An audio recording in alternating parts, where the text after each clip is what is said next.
Hey, how's it going, guys? Mr. Boss for the win here, and in today's Grand Theft Auto 5 video, I'm going to be talking to you guys about some big information found regarding Grand Theft Auto 5 single-player DLC, the casino actually opening, the jetpack, and an entire brand new city that we might actually be able to explore. So as I always do with these kind of videos, I want you to take it with a grain of salt. Nothing is officially confirmed unless it comes straight from Rockstar Games, but this is coming from a very reputable source, FunMW2, and there was some controversy surrounding him a few months ago. However, it actually wasn't him that was involved with him, it was someone in his group, so he kind of got dragged down in it. FunMW2 is still a very, very reputable source, one of the best guys out there regarding Grand Theft Auto 5 information, and today he has found, like I said, a ton of information regarding DLCs and a lot of new content that could be coming to Grand Theft Auto 5.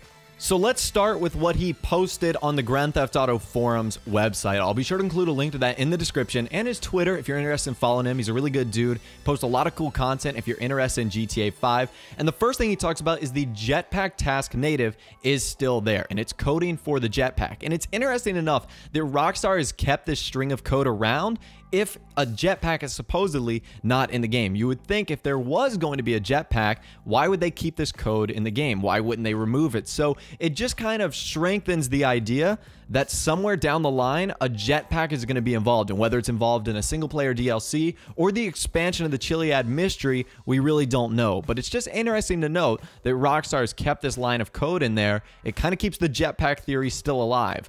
Something extremely exciting is we might get a new city added to North Yankton called Clifford. Now, I don't know where Clifford would take place. I'm assuming since it's located near North Yankton, it would be a city very close to that, very close to Londendorf, where actually the prologue took place, where you, Brad, Michael, and Trevor, you robbed that bank. So that would be pretty exciting to get a brand new city. Obviously, it's not as glamorous as Vice City or Liberty City, but still, going back to a place called Clifford sounds actually pretty exciting.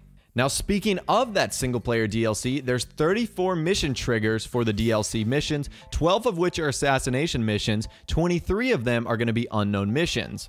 Now, the assassination missions are going to be the last missions after you finish the unknown ones, and the single-player DLC is going to include new cell phone controller script and also a new dialogue handler script.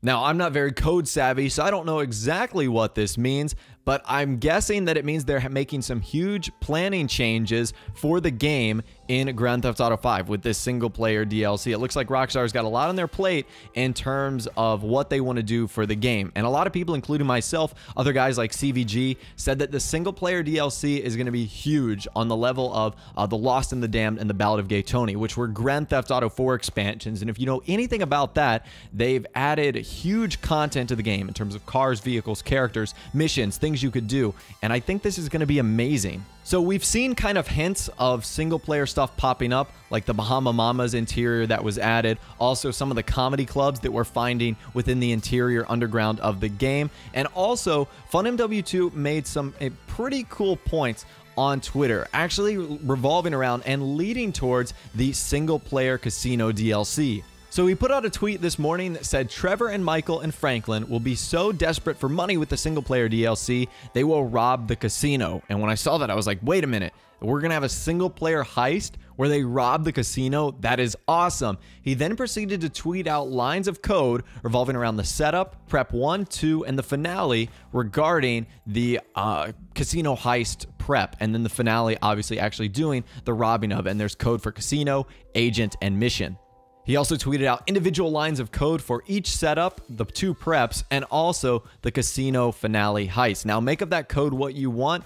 That is pretty cool. Obviously, I've said that the casino is going to be in the game for a reason. Rockstar wouldn't just put it in there to have it in there for no reason. And I do really think that it's going to be either open for a heist or definitely for mini games like gambling, blackjack, and poker.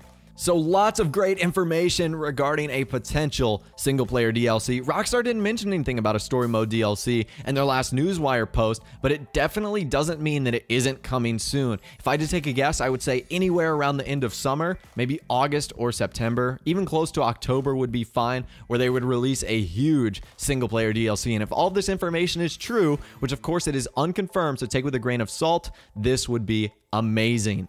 Anyways, let me know what you think about all of this in the comment section down below. I'm really excited to hear what you're going to have to say and what theories you make of this. If you did enjoy the video, a like rating would be awesome. And of course, subscribe to my YouTube channel if you are new. You like daily Grand Theft Auto 5 videos like this. With all the way, guys, like I said, thanks for watching. Take care, and I'll see you guys in the next video.